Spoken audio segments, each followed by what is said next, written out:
Good morning, everyone. Welcome to another week and another Memoir Minute where you get to learn about memoir 1 minute at a time.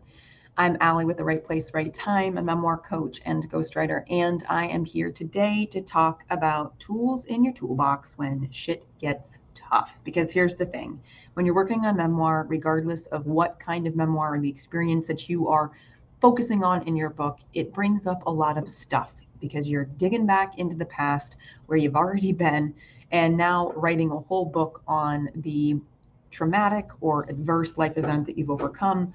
And while you are doing that with a lot of objectivity and grace, and you have probably been in therapy for 10 years or more dealing with it, when you're working on turning this into something that somebody else is going to read, when you're putting things into actual scenes so that the person can live the experience as you did, it brings up a lot of stuff.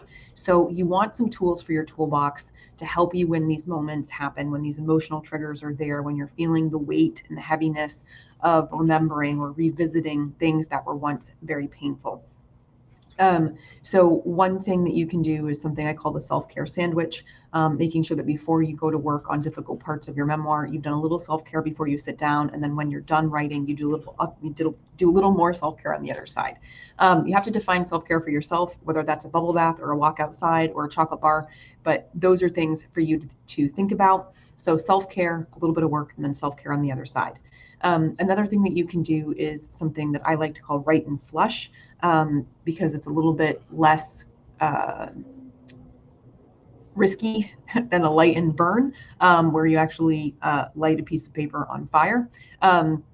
Take a toilet paper roll, write down all of the thoughts, feelings, things that are negative energy, things that are hard to deal with, write it on a piece of toilet paper, and then flush it down the toilet to kind of expel it from your space, from your mind, from your body, from carrying it with you. So self-care sandwich, a write and flush. And then the third tool that I'm going to give you today, because we're trying to keep these videos short and manageable, is to basically write a termination letter to the ugly feelings or the hard feelings or whatever. Let them know that you hear them, but they don't serve you in this moment in time. So, dear really ugly feeling, thank you for your service. Your thought has been really important in helping me X, Y, or Z, but you're no longer needed at this company.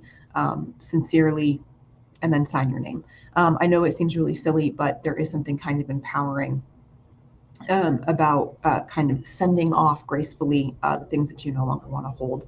And there are so many other things that we could talk about in terms of tools, but those are the three I'm going to give you today. If you are interested in talking more about these tools or talking about your story and writing it into a book, then please join me for a one-to-one story stroll. I would love to talk to you.